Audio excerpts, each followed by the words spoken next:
Welcome back. Now, the Igbo nation has long been a key pillar of Nigeria's identity, yet over the years, key issues have shaped public discourse about the state of the Igbo people. And now we're discussing restoring peace and dignity of Igbo nation. With us is Emekesiri. He's a legal practitioner here to do justice to this topic. Good morning. Thank you for joining us. You're welcome. Good morning, Barrister. Good morning. Now, talking about the Igbo people, how much of the current state of unrest in Igbo nation would you say is, rooted in history or historical neglect? Generally, how would you say the Igbo nation is faring at the moment? This is the worst time in our history. The very worst time in our history. Well, we came in when the white men came into this continent called Africa. They met us and they saw how we behaved, and it appears that a lot of things went wrong, and at the end of the day we found ourselves where we are now, even though it wasn't our decision, because the British fought with us for 20 years before we agreed. We didn't even agree. They fought with us for 20 years. In fact, the last was in 1902, the Arochukwu. They fought with us for 20 years before we could submit. So they found us as people that are not willing to submit. So it's been like that. They know us, our history, our lifestyle. Even those of us that were taken as slaves, we couldn't be controlled. In fact, some of them decided to even commit suicide and become slaves. If you have read about the Igbo landing in America, this is the kind of people we are. And we can't hide our identity. This is what we are. We are Igbo people. We hate slavery in any form or shape. Instead of slavery, we perish. That is our life. So that is it. So how would you say, or how has the aftermath of the Nigerian Civil War shaped the Igbo nation, both politically and socially? The war caused a lot of problem to us. Before the war, there was peace in Igbo land. There was that, Igbo land was a place. Up to now, when I remember Igbo land, I shed tears and I'm filled with goose pimples, nostalgic feeling of Igbo land. Igbo land was a holy land. Anywhere you were, you would be dreaming to go back to Igbo land. And it usually, time of our festival, we would now come back and we would tell our neighbors we're going to Igbo land. And we had the song. In fact, one of our musicians sang that song in those days. Ala wala malibo wale, ala wala malibo alansoe, alanso, holy land. Ala wala malibo alansoe, nebo. That is, we had that joy. We're going back to Igbo land. That is a land of holiness. And that was it. In Igbo land in those days, there was holiness. Our lifestyle, our habit, everything was holy unto God, and we believed in Igbo spirituality. If we stood up to talk, we believe that God is listening, the heaven is listening, earth is listening, the wind is listening, all the elements are listening to us. That's why we will never tell lie. That's how we say Ezioku Bondo. It's part of our philosophy. So we believe in the four elements, wind, earth, wind, fire, and water, will be our witnesses, which looks like the four of the four winds, the four elements, or four cardinal points, which we call which we know, but there are four elements.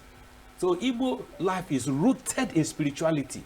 So we believe that if we're talking now, the earth is hearing us, heaven is hearing us, wind is hearing us, all the elements are hearing us, and we're under witnesses. So we never lie. We never lie. We believe in truth. But what has happened now? There's this fast way of making things because we're following the trend, but it is the war that actually caused it. I'm saying because after the war, what happened? Yes, the war now made us to. In fact, it made us to. It's like we are struggling. It's like we're in an ocean drowning, and every person is now trying to come out from the ocean. When people are poured into a river, and every person is now struggling to come out. If they are struggling to come out, you wouldn't mind even stepping on the head of the other one to come out. You know that? It's natural. Trying to survive in an ocean, every person is poured into that ocean. And you are trying to swim up. You wouldn't mind stepping on the head, somebody's head. And with that survival of the fittest, that became our point. So that in Igbo land now, we now say,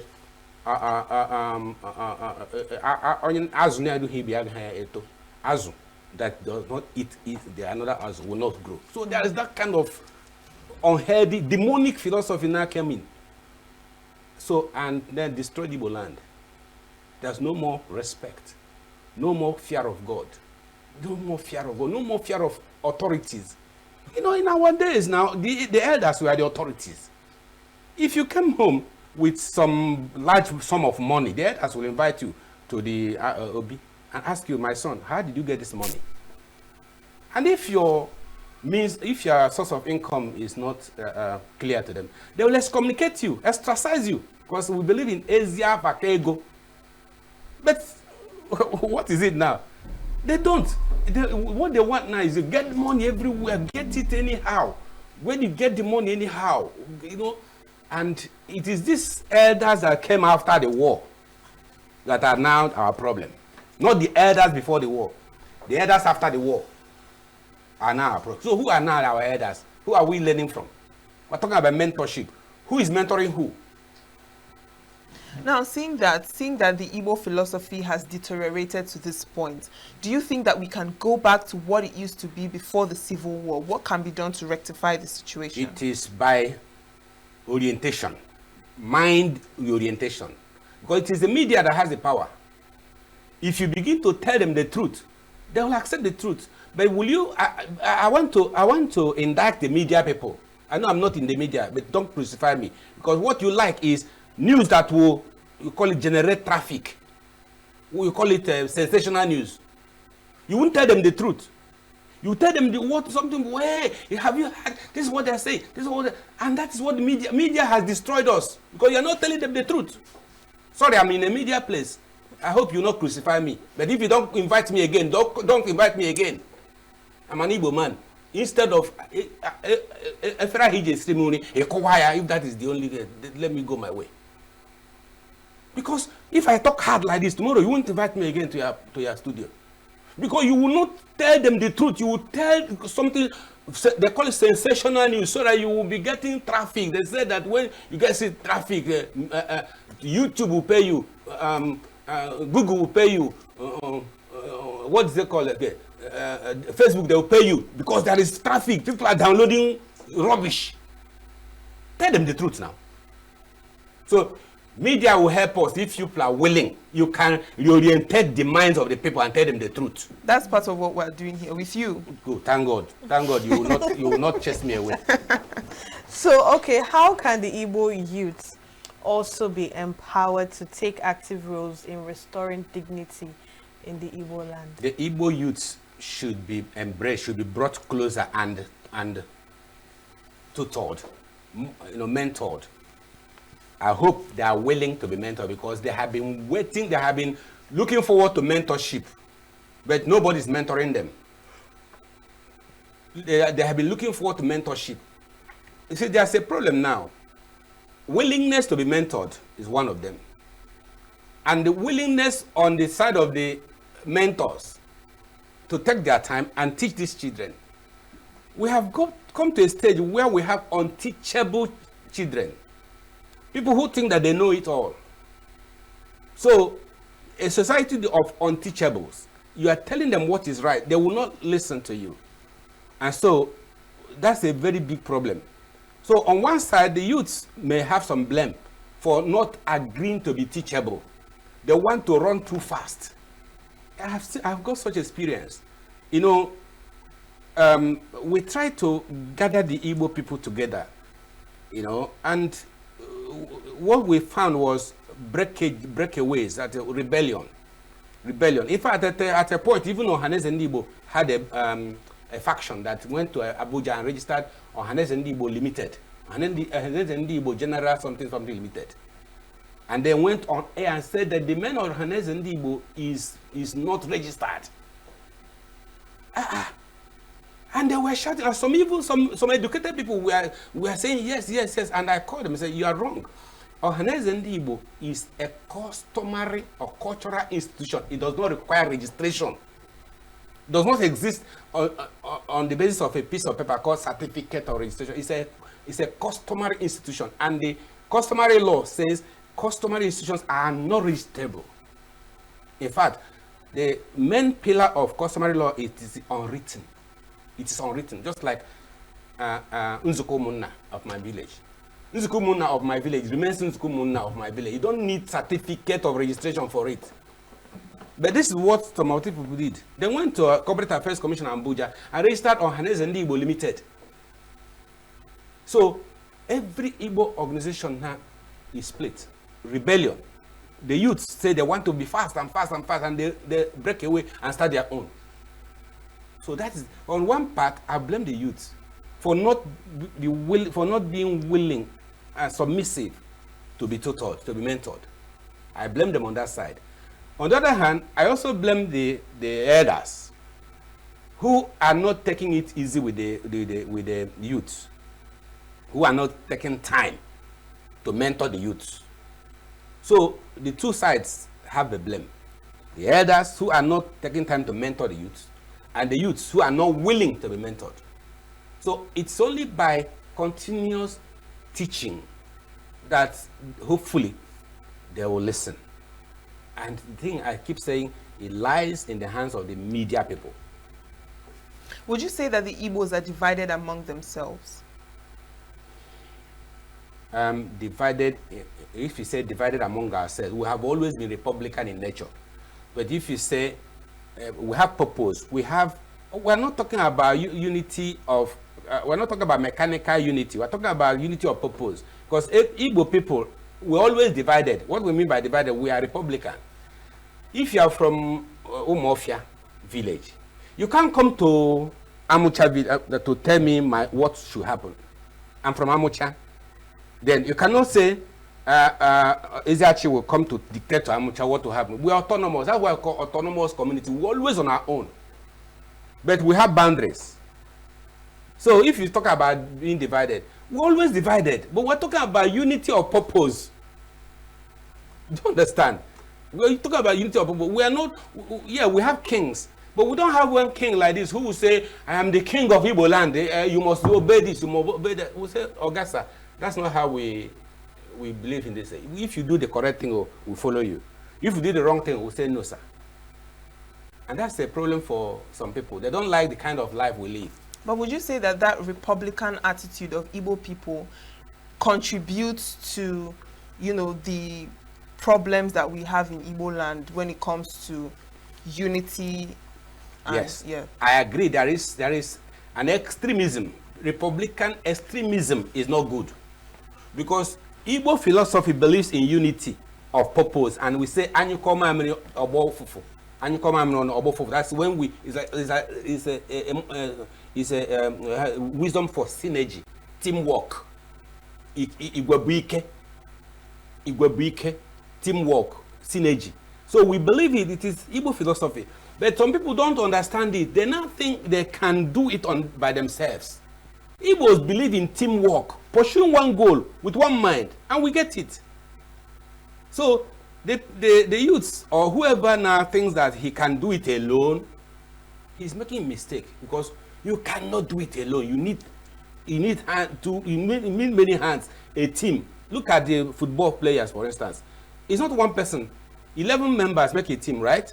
And when this one pass this ball, every person plays his wing. Every person plays his wing. But you pass to this person pass to this person, this pass to this, or you pass it to the person that will strike it to the goal. Because we're all looking for that goal. We want to achieve that goal. And when we get it and we say it's a goal, every person will clap. It's a teamwork. All of us have won.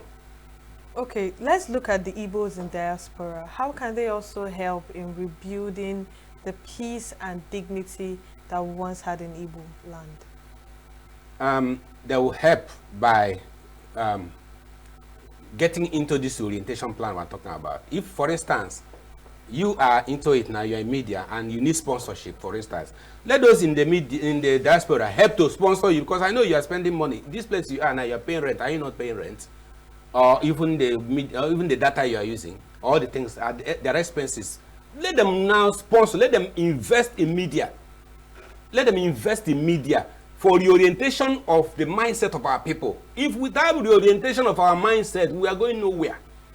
So those in the diaspora, that's the best thing. That's reorientating our mind, reorientation, national orientation program, which the media can help us do. I mean, even the media, you can't do it alone, because you need people to invest in media, people to bring their money. It costs money.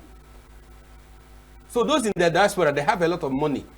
£1 when you convert it to naira, it's a lot of money. So let them send money to you people to start talking, start preaching.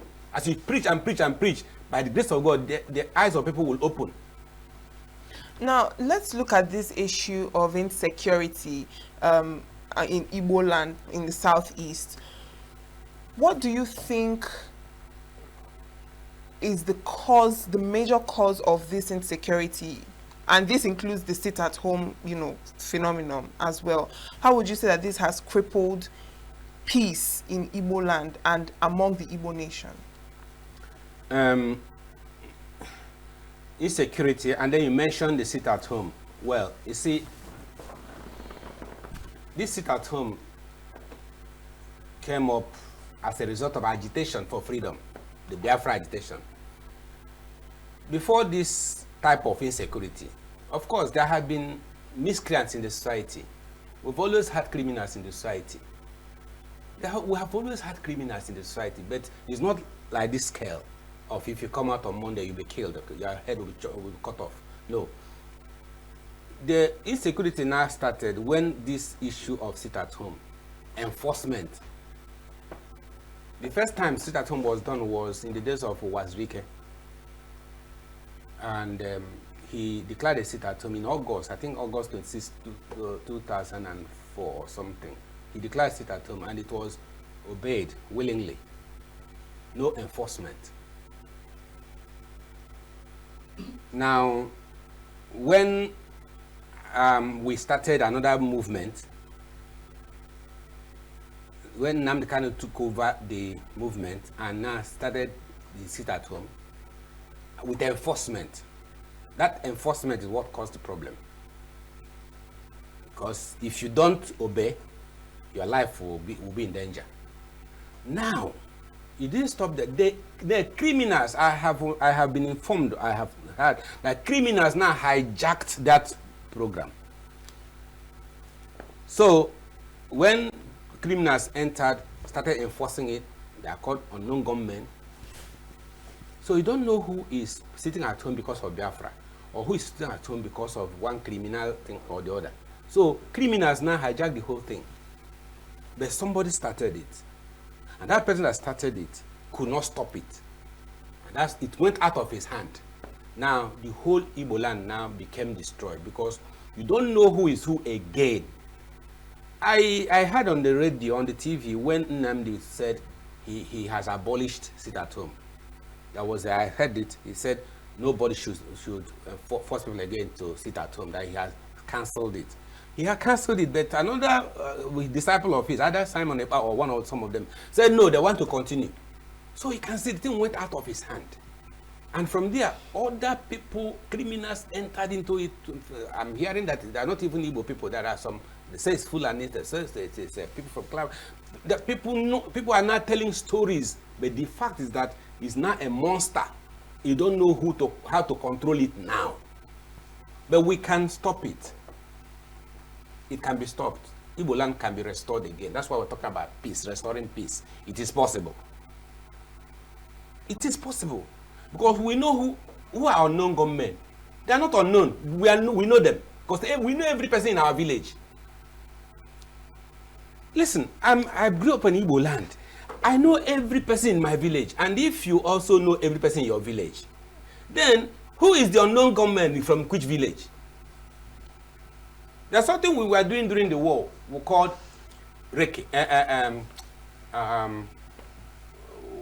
combing. We're calling it combing during the war. a day will call and say this day is for combing. That day for combing, all of us will go to all our forests and all our bushes and all our homes everywhere and search for every person to identify every person. And any person we don't know will bring you out. So if you're a thief hiding in one of uncompleted building on one of forests, we'll catch you, bring you to the village square, and do to you what the law says we should do to you. So we are doing combing during the war. So we were able to police ourselves. Community policing, we started it. Because we know who is who. We did the same thing in Aba, 1998. That's the starting of this Bakassi boys you're talking about. Yes, these Bakassi boys, they were my clients. Then I had my chambers in Aba. My clients. These bad boys, they were there. Every time they will come and steal your money. And these shoemakers, this Bakassi you're hearing about, it's a line in the shoe line in the Alera market. It's called Bakassi line. It's not the Bakassi line. So those shoemakers, they will work from morning till night till the morning. They work around the clock to produce shoes for their customers. Some customers will come from Cameroon. Some come from Ghana. They place order. We are coming on so day to carry 1,000 pairs of shoes. They give them design and they will construct the design like Italian designs. And these boys will not sleep. They will walk around the clock. And then in the morning, early morning, the bad boys will come and say, hey, where are you? Bring the money, hey, with their gun. And they'll collect all the money these people have labored for. This thing continued until these traders decided to do something. When they took that decision, they didn't tell me. Maybe if they had told me, I would have discouraged them what they planned. But they planned on what to do. You know what? So, when on a certain day, in 1998, so as usual, the boys came. As usual, the boys came. Yeah, where the money? Meanwhile, these traders went and bought machete. The kind of machete, sharp machete that when cut once, the head will fall off. The kind of machete they bought and hid these machetes. So when the time came, the boys came, hey, where you bring the money. So the trader will say, okay, sorry, sir. He will pretend, hey, sorry, don't kill me, let me bring the money. He will now come there to thinking that the other one will taking money, take a machete, jam, cut off the head. One cut, jam, the head will roll. As he's cutting this one, the next shop is cutting the other one. The next shop is cutting the other one. That is how it started. Every person ran. And they all came out and started pursuing them. That's how we started Emekesiri. Oh, okay. So if we are going to settle the scores we have in Igbo land, I'm sure we'll have to do the same with people from other ethnic groups. So looking at inter-ethnic reconciliation, how well will this also help to establish the peace that we've lost in the Igbo land? Inter-ethnic reconciliation. The Igbo people have never been in enmity with any ethnic group. We believe in Ojembe Nwiro. We believe in Ojemba. We believe in friendship with other people. So we don't fight. We never fought with maybe Yoruba, Hausa, Efik. No. You're on your own. We'll have trading relationship with you. So if you're talking about inter-ethnic relationship or reconciliation, reconciling about what? Did we fight with any ethnic group? We did not fight with Efik. We did not fight with Yoruba. We did not fight with Hausa. So what do you mean by But that does not dispute the fact that we have bad eggs in Igbo land that have probably gone out there to also spoil the name and also mar the image of the Igbo people. Or they spoil in the name of the Igbo people or by themselves. Because we didn't send any person. There are bad boys, there are bad girls, there are bad people in every tribe. So if an Hausa man comes here or Yoruba man comes here and does a bad thing, shall we not say it is Yoruba that sent him? No. It's easy to generalize. But there is this stereotype it as being bad people. That's a fallacy of generalization. Okay. Fallacy now. I think we'll have to draw the curtains here because this conversation could go on and we would never get to the end of it. Thank you so much, Barrister, for joining us today. Barrister Emeka Emekesiri. Thank you so much for joining us. It was such a pleasure to have this conversation with you.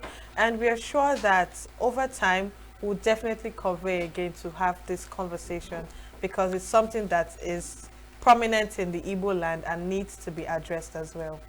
We'll still invite you. Thank you. We'll invite you and we'll So we are continue not inviting you. We are not chasing you away. Feel free to express So yourself. you're my friend, eh? Yeah, of course we are. Thank you so much for joining us, and thank you for being a part of the program this morning. It's always a pleasure to have you join us on the show. And we'll be queuing in our Abuja studios for the continuation of the morning show. I am Uchenna Chimdi Oluoha. And I am Quinsley Rowland.